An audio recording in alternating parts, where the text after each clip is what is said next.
The site of a celebration, the Astros sweeping the New York Yankees 4-0 in the best-of-7 American League Championship Series. Jason Bristol, Jeremy Booth, former Major League scout, our KHO11 baseball analyst who's pulling up the stream right now. Jeremy, as you can tell, you're dry. I smell like what? Champagne. Yes, I smell like champagne. I just came from the Astros clubhouse, and there's a couple of things that people need to know. They had the brooms out. Okay. They were celebrating with brooms. Okay. Because, listen, another sweep. And I think this one meant a little bit more because it was in New York. Second of all, plastic lined everywhere, including the floor. So you have to shuffle your feet a little bit because there's bottle tops, there's flags. It's a celebration, Jason. And you don't want to slip. Yeah, you know. And third, Mm-hmm. Players were into it. Were they? They were into it. They were into it. When you look back now at this series, what is your one big takeaway on why the series went the way it did? My one big takeaway goes back to Game 1, where we said, I said, the Yankees will not stand in the Astros' path for a World Series title. And the Yankees did about everything that you could do to not stand in their way for a World Series title. You know, you're talking about hitting strikes hard. You're talking about striking out up to tonight 55 times in 3 games, which is, to put that in perspective, that's 6 innings a night of outs. Like, it's just like, we're just not going to swing the bat, make contact for 6 innings a night. You can't win that way. You can't play anything that way. You can't play jacks that way. You can't play hopscotch that way. You can't jump rope that way, some double dutch on the yard. Nope. You can't do anything with that where you're striking out 18 times a night. And we saw an Astros team who was put together entirely differently to be able to make contact, drive the baseball, even when some of their most dangerous and prolific bats weren't performing. I mean, they beat a team that's got 100 wins in the regular season and almost 99 wins in a regular season. And when you're looking at a club that isn't that bludgeons people, if you will, right, for most of the way, and then turns around and runs into this juggernaut, you know, it gives you a lot of hope for what's going to happen in the next round. The big takeaway is these guys weren't a threat. They're still not a threat. They won't be a threat tomorrow, and they weren't a threat before we started. That's the big takeaway. And right now behind us, they are cleaning up the stadium. It is misting here a little bit. There's a couple of guys out there taking photographs with the trophy.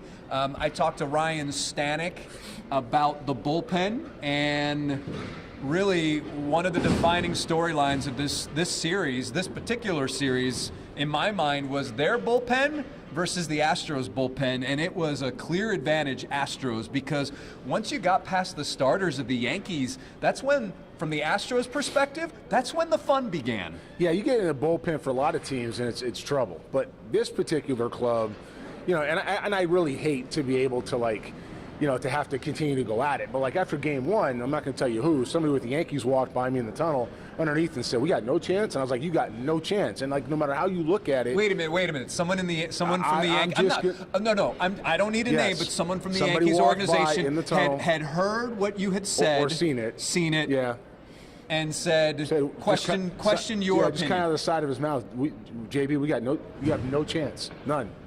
And it's not something where, you know, the defense was gonna show up. It's not something where the offense was gonna show up. And you get into that bullpen, man. I mean, oh boy. I mean, it's a matter of guys out of roles. It's a matter of the same type of guy. You know, you get a guy like Loizaga who's pretty good. Mm-hmm. You get some other guys in that bullpen, and they're not always the same guy. You can vary looks, you can move it around. You have a better chance for success. I mean, the Yankees roster construction as a whole, when it comes time to play against a club like the Astros, which is a more complete ball club, started off by Bobby Heck and Ed Wade building the foundation and taken beyond with free agency and acquisitions with Jeff Luhnow and company, and now James Click has put his mark on this club. When you turn around and you have 3 front offices working together with piece-by-piece philosophies, whether they knew they were doing it together or not, versus one, we're going to do it this way and that's it, yeah, you're going to get beat. And so getting to the bullpen was a story and a treat all in itself. When you look at this game, it's another situation where the Astros, when some guys aren't doing it, other guys are picking up the slack. tonight, the big guns really came through. Jeremy Pena, Yordan Alvarez had some big at-bats. Alex Bregman. Jeremy Pena, of course, is the American League Championship Series MVP. Jeremy Pena, this is not what rookies are supposed to do in the postseason. That was one of the questions that we had coming into the playoffs was how would he respond knowing that pay the man guy wasn't here anymore? Pay the man. Is the that Dior guy, Yeah. the Dior guy wasn't here anymore. Are we still calling him Carlos Correa? Can we just call him Christian Dior? But anyways, he's earned it. He has. He's exceeded your expectations in the playoffs, correct? You know, I didn't have a whole lot of expectations of Jeremy one way or the other. What I expected him to do was to pick the baseball up and execute, throw it across the dime. Defensively that was most important. Because offensively, in the big leagues, whether you hit 500 or 0-0-0, I mean, obviously those are both extremes, but it's a point. Your first year is your first year. I mean, you have to go out and perform your second year, and by your third year, you really know what you got, right? But what he's done this year for getting started, he's hit in what forever for me is known as the Alex Rodriguez hole, and that's in the 2 slot. He's hit between guys that can really produce, that are MVPs and all-stars, and every club is going to pick pitching to Jeremy Pena, an unproven rookie, versus a guy like Altuve or Alvarez or Bregman, or, you know, it's just the way it goes. In the postseason, what he's shown is he's shown, you know, we call, you know, a slow heartbeat. And he's shown some ice in his veins and the ability to execute in an environment that he's not used to being in. You know, Dusty Baker, you know, referred to his press conference, he referred to him as, or have been on the taxi squad, and they had some help last year to be able to see it. You know, but that said, there's still nothing like standing out there at shortstop in Yankee Stadium with people that just genuinely don't like you because you happen to wear a different uniform. You know, it's something that in Houston, Dusty commented on this as well, you don't see. Dusty made the point. He said, in Houston, you don't see a fan base. He's never seen a fan base as in touch with their players on the team as with the Astros. Said you don't hear them booed, you don't hear them yelled at. You know, it's nothing but support. It's nothing but love. You know, and this is a golden era, if you will, of Astros baseball. But he's right. I mean, he's right. When you walk around, you know, Minute Maid Park or the city, everybody's, you know, pulling for it. Everybody's positive. Everybody's trying to do it. No one's beating them up. You come over here in New York, man, and the first thing they're trying to do is figure out how many ways they can cut you in half. So, you know, it's a different way of approaching it. And so for Pena to go out there and play in this environment, and he's going to get another one like that in Philly. Okay, it's. You think this is hot? Wait till you see that one in the World Series. You know, he's going to get to that in Philly. It's something where. He's proven a lot for what his major league career can be. What are Philly baseball fans known for? Well, I'm going to just go. I know one. I'm curious if there's one incident that you. Well, there's a couple. I'm going to give you one incident that I have firsthand knowledge of. Does it involve a former top draft pick? It involves a former teammate. Okay. You know which one I'm going with? Yeah. Okay, so I had a former teammate. His name's J.D. True. And J.D. played for a long time in the big leagues, and we can go back and forth whether or not he got the most out of his ability. He was there for about 10, 12 years. Listen, anybody who's been there 10, 12 years, listen, that doesn't happen. But you're right. In terms of what the ceiling was. Yeah.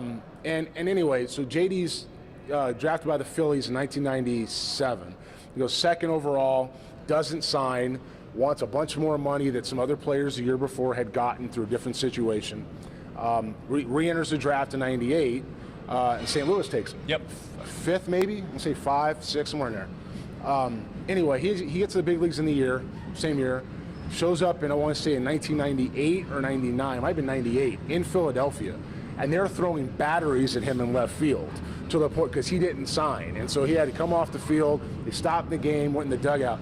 Just because he didn't sign, they threw batteries at him as a fan base. Now, you're going to talk about what's about to happen in the World Series with Dave Dombrowski leading that organization, you know, his 4th one to the postseason. One of the best of all time executives. Coming off such a bad stretch with the former, I mean, just it was, you know, with the former GM. There were some good people that were there, but the mix was bad.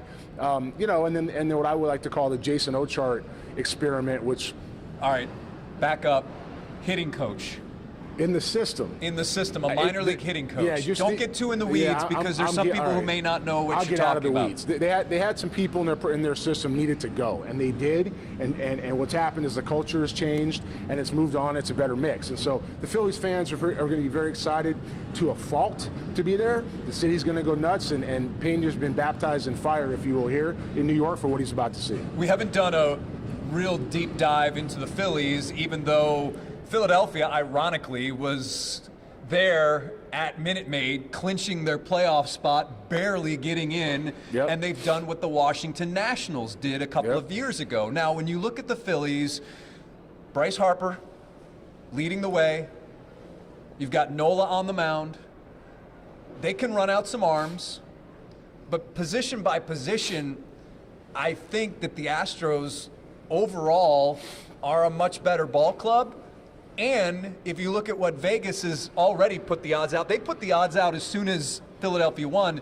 They had the Phillies being an underdog to both the Yankees and the Astros. Yeah. So personally, when I look at that other side, I thought this in the NLCS, I thought the Astros, I think, can sweep either one of those teams in 4 games. Yeah, I don't know that I ever want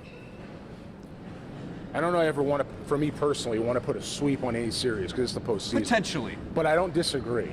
And I think the Astros have a chance to run through the postseason 11-0.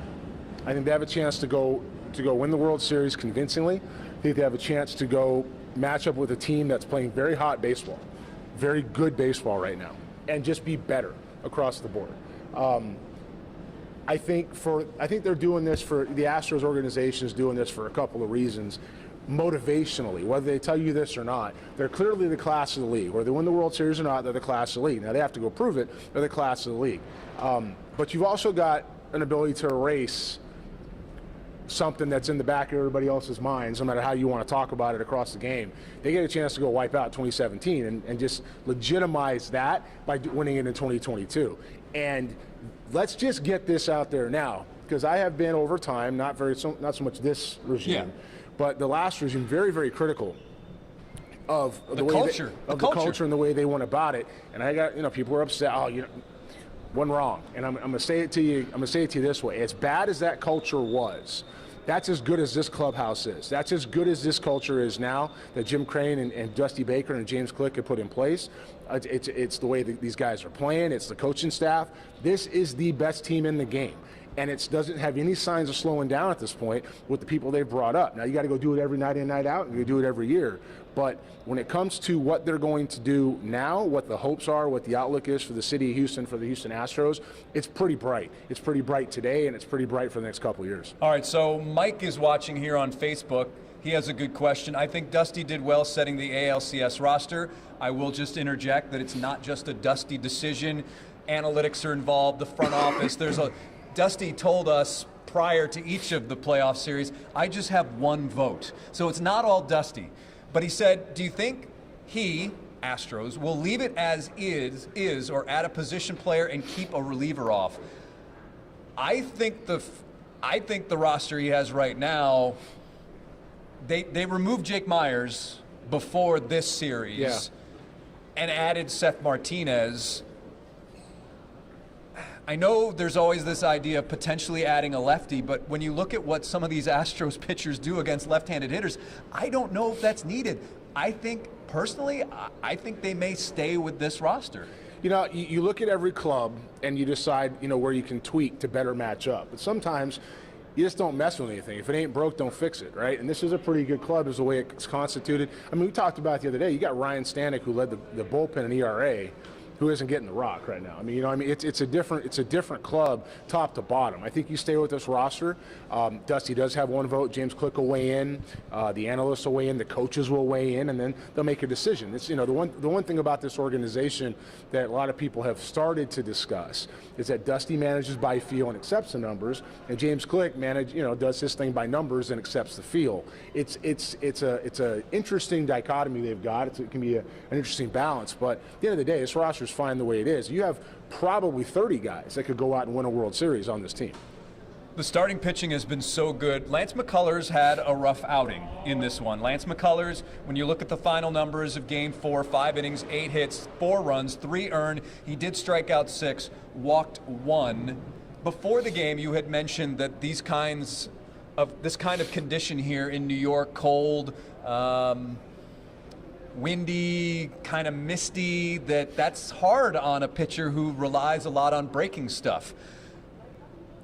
How concerned are you as we move into another city that has similar conditions for a guy like Lance McCullers? Do you want me to ask that another way? I got it. Thank you so much for that. I got it. I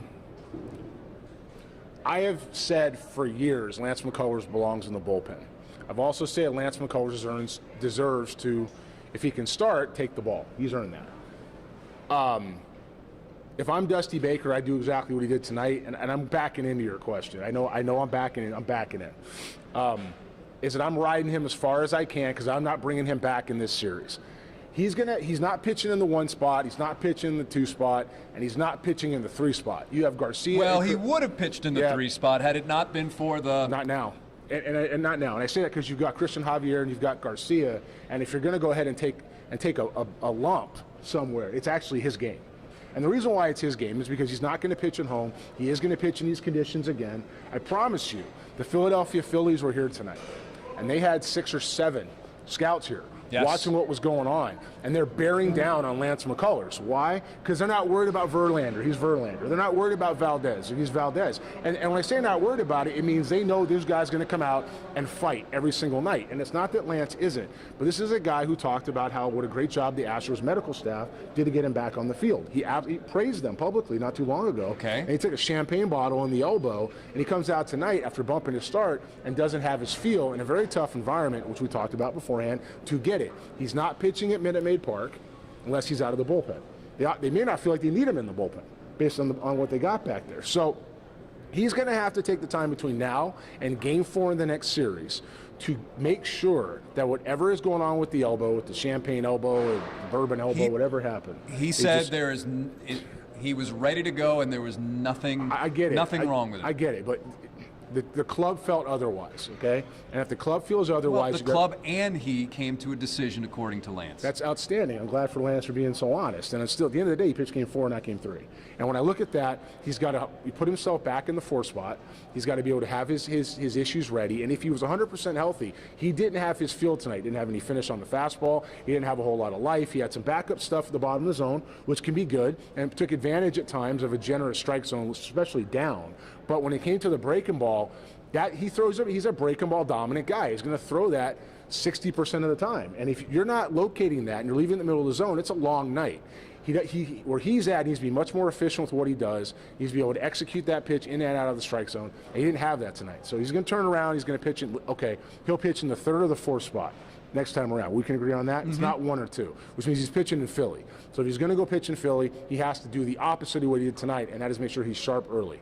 And I imagine the Phillies pitchers will pitch the Astros hitters much like these Yankee pitchers did in terms of game plan, execution, or the idea of how they want to execute, because sometimes, there's always 3 or 4 pitches that don't go your way. But overall, the general, plan of attack, do you think it'll be the same as what the Yankees tried to roll out here? Or just every team tries to do? Well, everybody's got different personnel. They got different personnel, so they have different approaches. Do I think that the Philadelphia Phillies are going to have some similarities? Sure. I mean, at some point we know which way we're turning the page. We know who's going to do what. We know how we're attacking people, right? But also at the end of the day, you have to be in a situation where you're using your personnel to the best of your ability, and you can't go out there and pitch like you're the Yankees if you're not. You got to go pitch like you're the Phillies. So, Nola, what you're going to get out of him. And one of the benefits is that they saw them recently. Yep. They did see them recently in Minute Maid. Aaron Nola is going to come out and it's going to be sinker at 96, and he's going to cut it. He's going to dart it off the plate. So throw a bunch of strikes. He's going to get you a little conscious and get you to chase. Some guys in the back of the bullpen can come, bring fire, and they can do it and make you uncomfortable with some high spin and be able to move your feet a little bit. So how you get from Nola to the end of the pen and everybody else in between is really going to determine how the series plays out. And Bryce Harper is one of those talents who has grown up before our eyes and is a clutch guy. He had the big home run that pushed Philadelphia into the World Series, I should say. He's been there, done that. He won't be fazed by anything. But again, it's one thing to face these guys that the Padres ran out there, and then facing the best bullpen in baseball. And they're the best bullpen today, and they're the best rotation today. They need to go out and prove it again. And you're only as good as what you did today. Tomorrow's a different day, changes all over again. But, Bryce Harper's going to take this one personal. He was told that when he left Washington, and Washington goes to the World Series in 2019, that the reason why they went is because he wasn't there anymore. Yeah. Right? He's got a chance to go in the big dance. He's going to have a chance to compete and get after it. He's got Reese Hoskins, who I loved as a scout when I was in Seattle, and they're going to go, they're going to go after him, and he's going to hit. You've got Bryson Stott, who's done a pretty good job. You've got Real Muto, who's a player. I mean, you look around the Phillies lineup, and they may not be as good at top, 1 to 9 as the Astros on paper, but you know what? They're not a bad team. No. They're not a bad team at all, and it's still going to be a fight. It's still going to be a battle, and they're hot. And Bryce Harper's going to do everything he can to, and pardon the phrase because it isn't mine, I'm going to repeat it, they'll put the city on his back in Philadelphia, and he's going to do everything he can to win a championship. You just have a juggernaut in the Houston Astros right now where the road to the trophy goes through Houston. And I feel like the Astros see Kyle Schwarber in every single postseason. He does, and he has some interesting at-bats against them, and some good and some not. But Schwarber has a tendency to show up in the postseason too. Boston, Chicago, and now, of course, in Philadelphia. All right, so once again, Astros win Game 4 of the American League Championship Series. They sweep the series 4-0, and now we get ready for the World Series starting Friday in Houston. For Jeremy Booth, I'm Jason Bristol. Thanks for watching, and once again, we'll see you next time covering baseball.